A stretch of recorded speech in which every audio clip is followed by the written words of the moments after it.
जब चूर हुआ निजाम का घमंड, पाकिस्तान का साथ भी नहीं आया काम। मजबूरी में भारत में करना पड़ा विलय।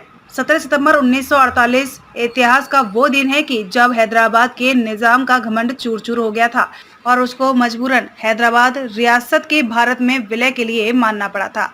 जान लें कि आज़ादी के बाद भारत में 600 से ज्यादा रियासतों का विलय किया गया। इन सब रियासतों में से हैदराबाद का भारत में विलय करने में बड़ी मशक्कत करनी पड़ी थी, क्योंकि हैदराबाद का निजाम चाहता था कि उसकी रियासत स्वतंत्र रहे, लेकिन उसने बाद में पाकिस्तान से भी संपर्क कर लिया, जिसके बाद भारत ने हैदराबाद का भारत में विलय करा लिया था और निजाम को अभिमान को अर्श से फर्श पर ला दिया था। आइए जानते हैं कि हैदराबाद के भारत में विलय की पूरी कहानी क्या है। भारत में विलय को तैयार नहीं था हैदराबाद।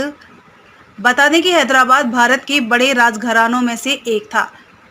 हैदराबाद रियासत का एरिया यूरोप के इंग्लैंड और स्कॉटलैंड से भी बड़ा था। अंग्रेजों से आज़ादी मिलने के बाद अधिकतर रियासतें राजवाड़े भारत में शामिल हो गए थे, पर कश्मीर, जूनागढ़ और हैदराबाद हमारे भारत देश में विलय के लिए तैयार नहीं थे। वे अलग देश के तौर पर रहने की मांग कर रहे थे। क्या चाहता था हैदराबाद का निजाम? हैदराबाद के निजाम उस्मान अली खान आसिफ ने निर्णय किया था कि उनकी रियासत ना तो भारत और ना ही पाकिस्तान में शामिल होगी। अंग्रेजों ने भारत छोड़ने के वक्त हैदराबाद रियासत को या तो भारत या फिर पाकिस्तान में शामिल होने का प्रपोजल दिया था। हालांकि हैदराबाद के पास अंग्रेजों की तरफ से स्वतंत्र राज्य बने रहने का भी प्रपोजल मिला था। हैदराबाद में क्या था मुश्किल? हैदराबाद रियासत की सबसे बड़ी समस्या ये थी कि यहाँ शासक वर्ग के रूप में यानी कि निजाम और वरिष्ठ पदों पर मुस्लिम धर्म के लोग थे।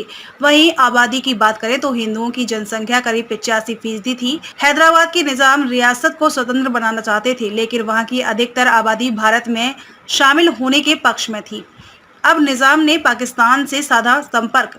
बताया जाता है कि भारत में हैदराबाद का विलय निजाम बिल्कुल भी नहीं चाहते थे।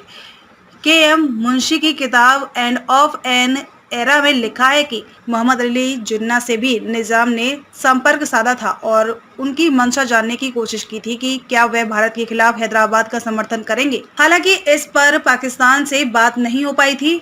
फिर भारत के तत्कालीन गृह मंत्री सरदार वल्लभ भाई पटेल ने हैदराबाद के सामने भारत में विलय होने का प्रस्ताव रखा, लेकिन निजाम ने इसे खारिज कर दिया। निजाम ने कैसे टेके घुटने? फिर खबर मिली कि निजाम हथियार खरीद रहे हैं। वो पाकिस्तान की मदद लेने की कोशिश में भी लगे हुए हैं।